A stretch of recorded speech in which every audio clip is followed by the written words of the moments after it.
There is a grave, grave disease rampant among humanity at large in translators, and it is called Alteritis gravis. I just invented it. But what am I talking about? I'm talking about alterations. And when I say alterations, I'm not talking about fixing your trousers. I'm talking about changing things, skewing things, and so forth. So the name of this clip will be Alteration and Duplication, cute little poem. But this is actually a very vital, vital concept in interpreting and translation. And what do I mean? It's not just a disease among translators, but go out in life, tell people something, ask them something, and it is highly likely that they will change it. Like actually do this experiment. Ask the barista or the waiter for coffee with cream, and they might bring you milk or half and half. Or ask them for a cappuccino, they might bring you a latte. Or ask them for mozzarella sticks, and they hopefully won't bring you chicken wings, but they might bring you cheese bread. This happens, and it is sometimes cute, it is sometimes annoying, it is completely unacceptable, really, among translators and interpreters. Sure, we all do it, it can be funny sometimes, but that is the main mistake. That is what the courts are getting at when they say no omissions, no additions, no alteration. And it happens for different reasons. It can happen because things are misunderstood. Words, expressions, symbols are misunderstood. And we've talked about that in different clips. And the solution to that is just understanding. Maybe if it's a foreign waiter and they don't know the difference between milk and cream, they're not to blame. The solution would be to explain. But mentally, and I don't mean this meanly, but mentally people, because of life, sometimes carry a lot of load, a lot of mental bric-a-brac, and whatever pathways they have in the mind make them alter things. Like a computer is a very good analogy for the mind. It's not that we're made of, electronics and wiring, of course not. But the mind is sort of like a computer. It functions sort of like a computer.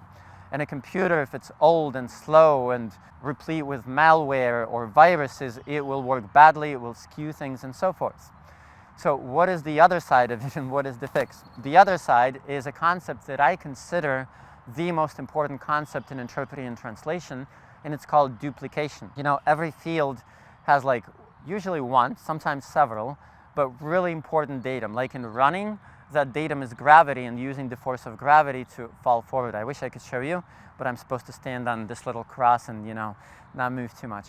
I'm sure in every sport there's another thing like that. In every field there's another thing like that. And if you're a master of that field, think about what that is. In translation and interpreting, it's duplication. What do I mean by duplication? Well, a duplicate is making an exact copy, right? Except there isn't an exact copy in this universe, so you have to be a very good forger. We're artists, con artists, forgers, and next time when somebody asks you what you do, tell them I'm a forger, and then add of words and translation. You have to be such a good forger that nobody can ever tell apart the copy from the original. But that is duplication, is creating an exact copy of the meaning, of the tone, of the intention, of the emotion, the register, and so forth.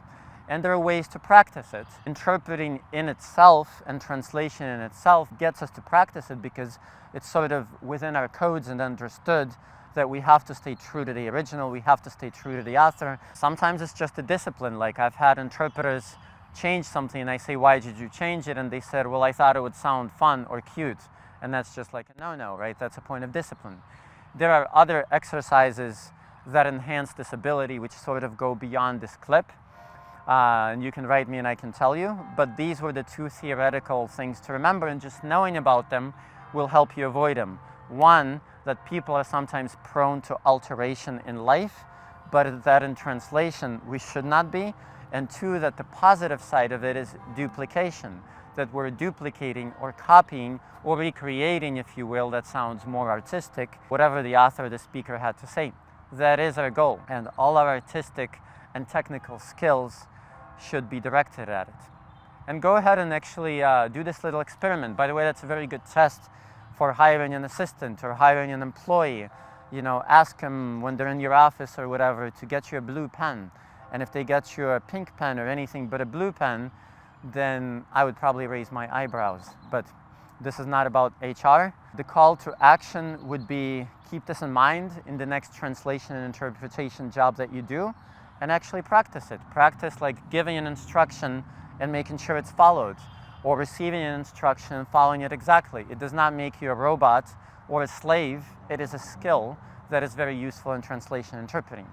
I hope that this has been useful, and Minneapolis and its residents salute you. And there is a really beautiful and weird cherry on a spoon across the street, so visit Minneapolis and I'll take you there. But for now, we're done, and thank you for having been with us. I'll see you guys later.